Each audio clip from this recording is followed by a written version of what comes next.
Datia seat जिसे कभी BJP का अभेद किला माना जाता था, लेकिन इस बार नतीजे ऐसे आए कि सिर्फ विपक्ष ही नहीं, बीजेपी के भीतर भी हलचल मच गई है। सबसे बड़ा सवाल है, क्या बीजेपी की हार की वजह कांग्रेस की ताकत थी या फिर पार्टी के अंदर की नाराजगी? चुनाव के बाद राजनीतिक गलियारों में सबसे ज्यादा चर्चा एक ही नाम की हो रही है, पूर्व गृह मंत्री डॉक्टर नरोत्तम मिश्रा। आखिर ऐसा क्या हुआ कि उनकी भूमिका पर सवाल उठने लगे?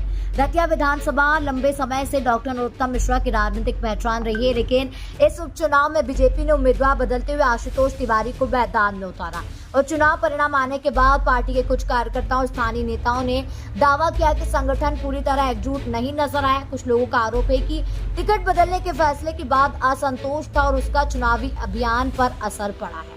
इसी के साथ ही दोस्तों, उपचुनाव में जब बीजेपी आलाकमान ने 2023 की हार और जनता के आक्रोश को देखते हुए नरोत्तम मिश्रा का टिकट काटकर आशुतोष तिवारी को उम्मीदवार बनाया, तो नरोत्तम मिश्रा इसे पचा नहीं पाए। जब मंच पर तो नए प्रत्याशी के साथ खड़े होकर मुस्कुराते हैं, लेकिन अंदर खाने उन्होंने बड़ा खेल कर दिया। आरोप है कि उन्होंने अपने खास समर्थकों, कार्यकर्ताओं और मंडल अध्यक्षों को साफ निर्देश दे दिया था कि नया प्रत्याशी किसी भी कीमत पर जीतना नहीं चाहिए।